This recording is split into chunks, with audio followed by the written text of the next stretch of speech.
Greetings, psychology students. We are going to jump in. We talked about classical conditioning last week, and so this week we are going to talk about operant conditioning and people. And dealing with that, there are going to be a number of terms and a number of different things we're going to learn about today. We'll talk about reinforcement and punishment. We'll talk about positive and negatives. Positive punishment and negative punishment, positive reinforcement and negative reinforcement. These are different things. It's going to be confusing. You're going to hate it. You also have primary and secondary. We'll break that down. The Premack principle we'll talk about as well. The law of effect, reinforcement schedules, motivation, latent learning. And then, of course, the important piece and the part that you're all excited about is the applications of operant conditioning, right? Like, how do we take this and make it happen in our own lives? So, classical conditioning involves respondent behavior that occurs as an automatic response to some stimulus. So, in classical conditioning, right, you have an automatic response, and that is what we're doing with classical conditioning. Now, operant conditioning involves behavior associated with consequences, right? So this produces rewarding or punishing stimuli. So it's like classical conditioning, but a bit more complex. So classical conditioning, right? The top one would be, there goes the bell, it's time for food. You can see the dog at the bottom. And then operant conditioning would be more like, wow, I'm hungry, it's time for food. I should press the lever, right? So it's behavior is then associated with a consequence, whereas with the classical conditioning, the behavior is tied to an automatic response, like drooling for the dog. So what is the daughter's behavior in this situation? The daughter throws a tantrum, and the mother gives the kid candy. So what are the consequences for the daughter? She gets a candy bar. So does she get what she wants? Yes, she does. She gets what she wants, and that is that she gets candy. So screaming and throwing a tantrum totally worked. Mother gives a kid candy.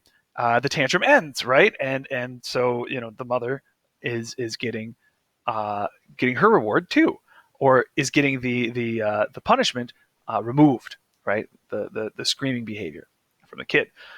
So the question then is, who's training who? Is the mother training the daughter to have a screaming tantrum every time she wants candy? Yes. Is the daughter training the mom to give her candy when she has a tantrum? Yes. So what is the result for the daughter? More tantrums in the future. What is the result for the mother? More candy buying in the future. So let's take a look at B.F. Skinner's experiments. And we've talked a lot about B.F. Skinner. We've mentioned him before. He's a big deal in the University of Minnesota. They're very, very proud of the fact that he worked there for an extended period of time. And if you are excited about psychology, I would really recommend looking at the University of Minnesota. Their Twin Cities campus has a fabulous psychology program. So, there's a puzzle box here. You can see this is his experiment, and the time it requires to escape. You can see the animals can be taught, and very quickly we'll figure out how to get out of their puzzle box. So Skinner's experiments using Thorndike's law of effect. All right, the law of effect. We should talk about that. So he takes Thorndike's thinking, especially the law of effect, which states that rewarded behavior is more likely to recur, right? If you're rewarded for something, you're more likely to do it again. That's the law of effect. He takes that as a starting point, and he develops the operant chamber, or the Skinner box, to study operant conditioning. Now, Skinner uses reinforcement through shaping and chaining to get his animals to do what he wants. So you have a little light, you have a speaker, you've got water, there's a food dispenser, and there's a little bar. When you push the bar, food shows up. So, shaping. Now, reinforcers guide behavior closer towards the target behavior through successive approximations, right? Too complex to happen spontaneously. So you have these you have these shaping things, like the light going off, which is tied to the food showing up, right? So he's using these pieces, right? Like the bell ringing, that has to do with the dog drooling and the food. He's using that to sort of build this bigger piece. And you have discriminative stimuli, right? These are stimuli that elicit a response after the association with reinforcement. So, um, uh, so an example, right, of a discriminative stimulus, it would be something that happens after, right? We were ringing the bell before the food shows up. A discriminative stimulus shows up after the association. And then you have chaining, right? And chaining is used to establish a specific sequence of behaviors by initially positively reinforcing each behavior in a desired sequence and then later rewarding only the completed sequence. So, for example, if you have a dog riding a bike and that's what you want to get the dog to do, uh, first you're going to have to start with just getting the dog to interact with the bike and they get a treat, right? Well, eventually that's not enough, right? You need the dog to get on top of the bike. Okay, cool.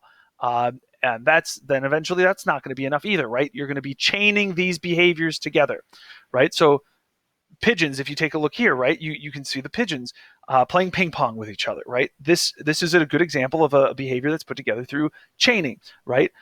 First, the pigeons will get a treat if they just hit the ping pong ball, right? They'll get a little peanut. And then eventually that's not going to be enough. Now they're going to have to hit the ping pong ball and move it. And then eventually they have to move that in a direction that they're after. And then finally, once we have two of these birds trained, where they only get the treat once they send the ping pong ball over the other edge, right? Now we're going to see, now we're going to have two birds who look like to all the world that they're playing ping pong with each other. In reality, what are they doing? They're trying to get the treat, right, by sending the ball over the other edge. But they're also playing ping pong. And then you have different operant chamber variations. You have air cribs. They're designed for human babies. And you start seeing these things, reinforcement versus punishment, right? So let's talk about these, right? I think you all know what reinforcement is, and I think you all know what punishment is. Reinforcement is any consequence that increases the future likelihood of a behavior. If you want to see more of this behavior in the future, reinforcement is going to make that behavior happen more. Punishment is any consequence that decreases the future likelihood of a behavior. So the subject determines if the consequence is reinforcing or punishing, right? And then there's the Premack principle. The relativity theory of reinforcement is another name for it, and that says more probable behaviors will reinforce less probable behaviors, and it's subjective, right? So if it is not desirable for that person, it won't strengthen that behavior, right? Like some of you probably hate olives. If the reward or if the reinforcement is that I get an olive every time I do the right thing, that the scientist is looking for, that'll work fine for me. I love olives. Olives are great. But for some of you who do not like olives, this will not be a reinforcement. In fact, it would be a punishment. You'd be like, no, I don't want this. Example, grandma's rule, right? Eat your veggies before you get dessert. Yeah, you get the idea. So, what types of reinforcers do we have? Any event that strengthens the behavior it follows, like a heat lamp, positively reinforces the meerkat's behavior in the cold, right? So, ways to increase behavior. Positive reinforcement would add a desirable stimulus. You get a hug, or you receive a paycheck, or Mr. Holmes gets an olive, right? Negative reinforcement removes an aversive stimulus. So let's say we've got an air horn that won't turn. Oh, hey, a smoke alarm, right?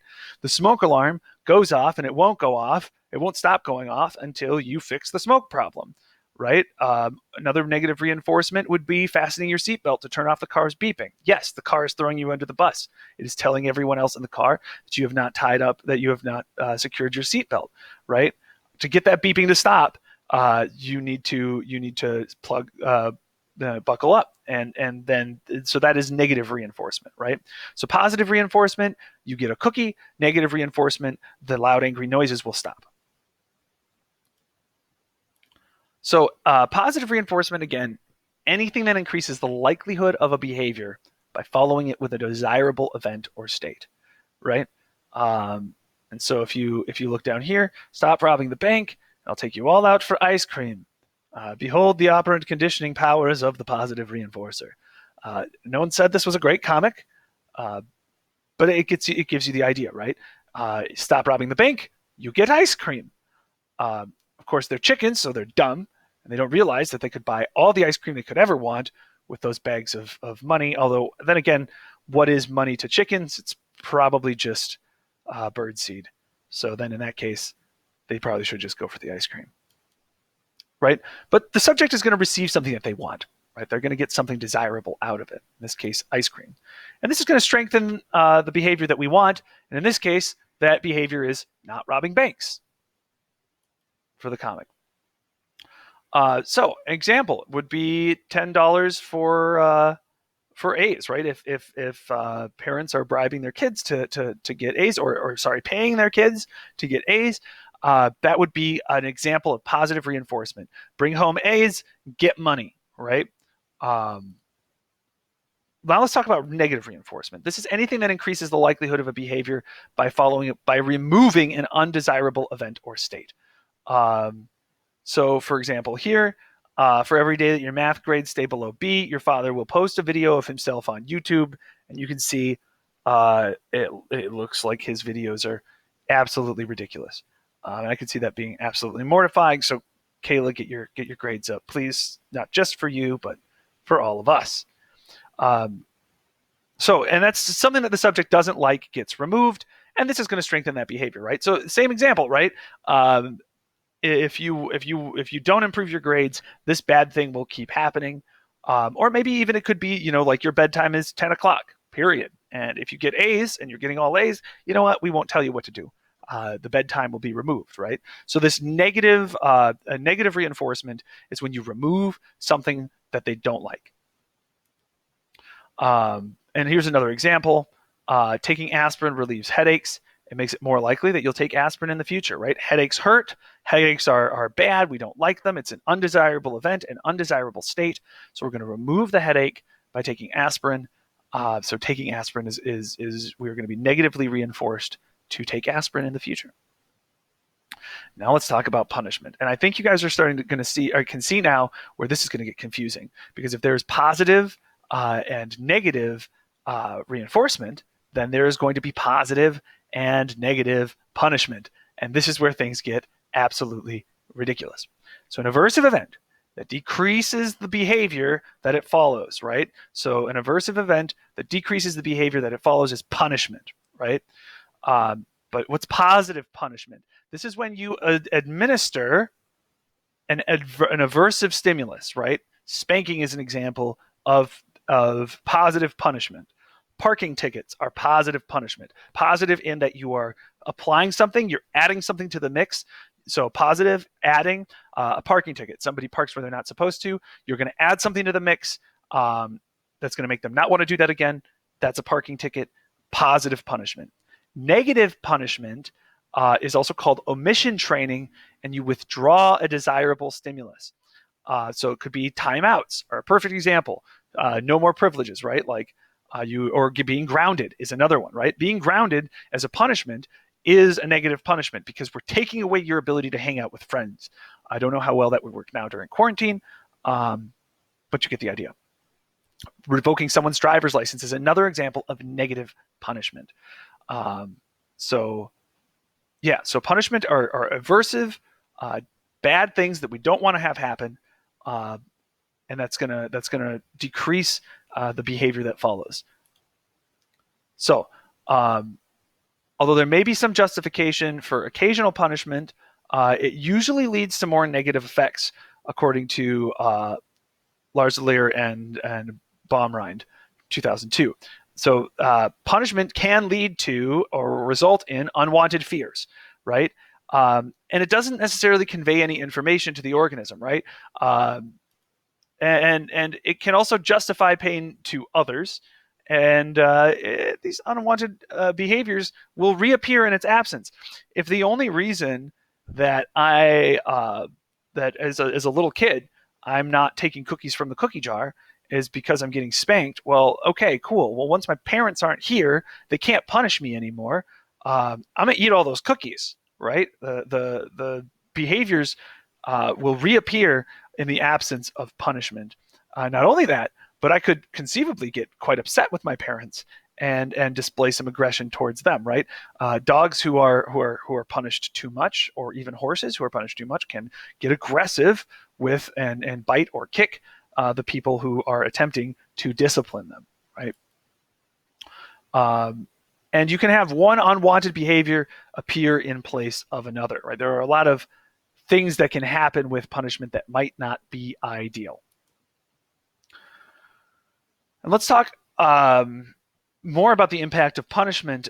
Something called learned helplessness is something that can result when punishment is given haphazardly or applied randomly. Now, this can happen when no matter what the organism does, it cannot change the consequences. So Martin Seligman's experiment with dogs shows that dogs, when given a series of inescapable shocks, stop trying to escape the shocks, even when they're given the opportunity to escape later. So another example would be finding that whether or not you study for your calculus tests, you fail, right? If you study really, really hard, put 4 hours of studying in for calculus or for math or whatever, and you still fail that test, are you going to bother studying in the future? Right? And that's a perfect example, right? That when punishment is applied randomly or haphazardly, people stop trying, right? Or organisms stop trying. So what are types of learning that we can come from punishment? We have escape learning. This allows one to terminate aversive stimuluses, right? Like dropping out of school. School is an aversive stimulus. We don't like it. And so it's not fun. Therefore, I'm going to drop out. Hey, if I drop out, that aversive stimulus is gone. School is no longer in my life. It's no longer bothering me. So that is escape learning, right? You can terminate an aversive stimulus, an aversive punishment, by escaping, right? By running away. And then you have avoidance learning, right? So you can prevent the punishment by avoiding the stimulus that causes the stress. And it's similar to escape learning. It's hard to extinguish, right? To prevent punishment, rather than think of a dog that gets punished when they chase the cat, right? Avoidance learning would be that dog, because of the punishments involved with chasing the cat, stops interacting with the cat at all, right? What we wanted was the dog to be chill and not chase the cat, and just the two of them could lie in the sun together and be best buds. But that's not what happens. Now the dog is afraid of the cat, and the dog is avoiding the cat. So that's avoidance learning, right? So these are some of the impacts of punishment.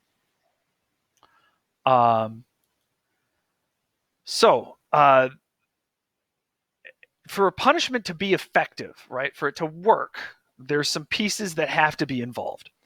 One, it has to be swift. It has to happen right away. Delays will really, really reduce the effectiveness of a punishment. So it should occur as soon as possible after the behavior. It needs to be certain. So it should occur every time that the behavior does, right? Doing this will gain a punishment, period. It needs to be sufficient, too. It has to be strong enough to be a deterrent. For example, if a kid is being punished and it's not sufficient, they might laugh rather, and it won't work, right? If it's not strong enough to be a deterrent, if it's not strong enough to make the creature say, "Well, I don't want to deal with this anymore," they won't, right? They won't care. It has to be consistent, too. It needs to apply to all individuals the same way, right? If me getting punished for taking a cookie from the cooking jar is not applied the same way to my little brother, very quickly I will decide that this punishment is not fair, and it will lead me to be very resentful and probably steal more cookies from the cookie jar. So what are some alternatives to punishment? Avoidance training, right? The organism is given a warning before the punishment occurs so that it can change its behavior in order to avoid an unpleasant consequence like a punishment. So avoidance training might be that a little light flashes before the shot collar goes off, right? Or a little clicker button goes off or something like that. Or a bell rings. Any avoidance training is any sort of warning before the punishment hits. So you see parents do this all the time. I'm going to count to 3 before the punishment is delivered to provoke a child to stop misbehaving, right? Signs would be another example of avoidance training. Touching wires causes instant death. Additionally, there is a $200 fine.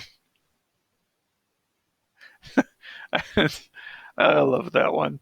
Um, I suppose they're going to find your corpse, but that's the Newcastle Tramway Authority. Uh, Behavior modification. So uh, there's appetitive or good stimuli, and there's aversive or bad stimuli, which we do not want. Um, and so then consequences if we want to continue the behavior, and the behavior. If you want them to continue the behavior, right, you give them a reward. If you want to end the behavior, this would be negative punishment. Mission training, you lose something you want. If you want to continue the behavior with negative reinforcement, escape or avoidance, right, you punish those.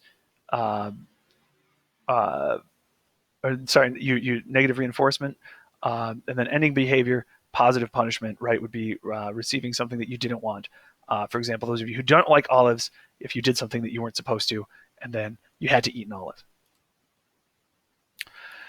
Now we're going to get into primary versus secondary reinforcers. So if you thought it was complicated already, here we go. It's going to get even worse. A primary reinforcer is innately reinforcing stimulus, like food or water, something that's innately rewarding, right? Or innately punishing, right? A conditioned or secondary reinforcer is a learned reinforcer. It gets its reinforcing power through its association with that primary reinforcer. Money is a perfect example, right?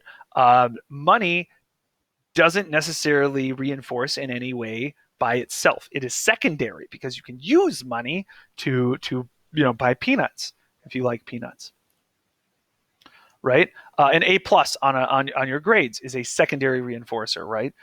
So these are things that good things are going to happen because you have it. You get an A plus on your test. That's a secondary reinforcer, right? And then you have immediate reinforcers. This is a reinforcer that occurs closely to a behavior in time. So rat gets a food pellet for you pressing the bar, like it's immediate, right away. And then you have delayed reinforcers, and that's delayed in time for certain behavior. So a paycheck that comes at the end of the week, right? You have to work all week to get it, but then it'll show up. And immediate reinforcers work much better. Delayed reinforcers tend to not work as well. And you can see that, right, we're more inclined to engage in small immediate reinforcers, right, buying something with a credit card, than a large delayed reinforcer, paying cash, which requires consistent saving of money, right? There's a lot of bits to this. And then we have reinforcement schedules, right? If you take a look at the comic on the right, you can see the big dog is explaining to the little dog, listen, you get a lot of treats when they're training you, so play dumb for as long as you can. Continuous reinforcement, reinforcing the desired response each time it occurs. This is the quickest for acquisition, but it is also the easiest to extinguish. So if you get a reward absolutely every time you do something, you're going to be much more likely to do that thing all the time. But the problem is, as soon as you stop getting the reward, why do the thing anymore? You have partial intermittent reinforcement. So this is reinforcing a response, but only part of the time. And this results in slower acquisition in the beginning, right? People learn it slower, but there is much greater resistance to extinction later on. And there are 4 different types of it. We'll talk about that. And B.F. Skinner conducts a lot of research on this stuff. I mean, a lot. And partial reinforcement can be, this is going to be important. There's a lot of different ways that partial reinforcement works. Ratio schedules. So a fixed ratio schedule, right? This reinforcements are response after a specific number of responses. 5 apples or $1, right? And you have variable ratio schedules. The reinforces a response after an unpredictable number of responses. This is the hardest to extinguish because of the predictability, right? So think about it this way: if you get if a dog gets a treat once every 5 times, they roll over, right? Roll over 5 times in a row, and they get a treat. On the 5th rollover, they get a treat. That would be a fixed ratio schedule. Variable ratio schedules are unpredictable, right? Slot machines are a perfect example. And these are the ones that establish, gambling is a perfect example, right? These are the ones that are hardest to extinguish because of the unpredictability. The dog does not know when rolling over is going to get a treat. It could be this time. So when you say roll over, the dog will think, well, okay, maybe this is the time for the treat. So the dog rolls over, right? You can see the same thing if we go back to that fixed ratio, right? If the dog knows that it just got a treat for the last rollover, so it's going to be a while before it gets another one, you could tell the dog to roll over and be like, nah, it's going to be a lot of work before I get that next one. So I'm not going to do it. Then you have interval schedules.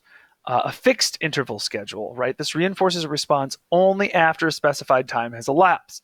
So it's a paycheck every 2 weeks. You check for your mail, but checking for your mail 5 times in a day doesn't do it for you. If you just got your mail and you just showed up, checking for your mail again at 1 p.m. is kind of silly. Cramming for a test is another example, right? So no need to cram for a test when you just took the last one. And then you have variable interval schedules. This reinforces a response at unpredictable time intervals, slow and steady. And this is when you would produce a slow, steady responding. So a pop quiz would be an example of this. Fishing would be another example of this. No way to know when the pop quiz is going to happen, so study every night so that you're prepared for it. You never know when the fish is going to bite, so pay attention so you're ready to land the hook when the bobber goes. And so ratio, interval, so these are the 4 reinforcement schedules, right? You have a fixed ratio, a variable ratio, a fixed interval, and a variable interval. And these all cover a variety of different things, right? So a fixed ratio, every so many behaviors, you get a reward, right? Buy 10 copies, get 1 free. Pay per product, unit produced, right? Variable would be after an unpredictable number, reinforcement after a random number of behaviors. So playing slot machines or fly casting, right? And an interval, fixed interval would be every so often, reinforcement for behaviors. So like every Tuesday, right? Or every 3 hours. And then interval variable or a variable interval would be very unpredictable. Reinforcement of behavior after a random amount of time, as if, like checking for a response on Facebook. So what's Skinner's legacy? Skinner argues that behaviors are shaped by existential external influences, right? Not inner thoughts and feelings. Critics argue that Skinner dehumanizes people by neglecting their free will, right? So Skinner's basically saying, it's these outside stimuli that are creating our behaviors, and that it's not us. We don't get to choose, right? And of course, other people are going to say, well, hey, you're ignoring free will, right? That we can make choices. We can make changes in our own lives. Applications of operant conditioning, right? So let's get into the good stuff here. Skinner introduces the concept of teaching machines that are going to shape learning in small steps and provide reinforcement for correct responses, right? So the idea is that we're going to create these machines that are going to give you these little rewards, right? Almost like memes between successful quiz answers. So you can see this in schools, right? On computers. Video games do that too. What else do we have? You see it in sports, right? You have reinforcement principles can enhance athletic performances, right? If you want your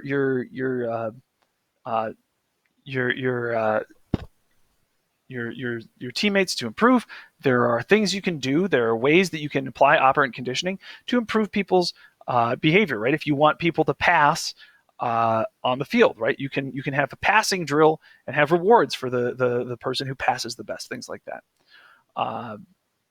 Reinforcers also affect productivity, right? Like companies use this as well. Companies are now enabling employees to share profits and participate in company ownership, right? So if you're going to be more invested if you do good work at work and you're actually rewarded for it. Another example would be someone who a salesperson who makes commission, right? Who gets money for every time they make a sale. So in children, right, we can see reinforcing good behaviors increases their occurrence. Ignoring unwanted behaviors decreases their occurrence. But this is tricky for teachers and the students who tend to be behavioral problems. Because what may seem to be a punishment, scolding the student, might actually be reinforcement, right? Maybe that kid needs attention and wants attention, right? So that punishment, that scolding the student, calling them out, might actually be giving them the thing that they wanted in the first place. And there are also biological limitations to operant conditioning, which is instinctive drift, is an example of that. This is a tendency for conditioning to be hindered by natural instincts. So there's a raccoon study. Keller and Merriam Breland do it. They taught raccoons how to put a coin in a box. Food is the reinforcer. But but coins are bringing about these instincts in raccoons. See, raccoons like shiny things. So if that drive to keep that shiny thing is higher than their drive to get some food, you're going to run into a problem here. So let's take a look here at this chart: operant conditioning versus classical conditioning, and we're going to use this as a review next week. But feel free to take a look at that, and we're going to jump in with this next week. Otherwise, good work. And if you have any questions, find me in my office hours, or if you just wanted to chat, you can also send me an email. Any of that is fine too. See you around, psychology.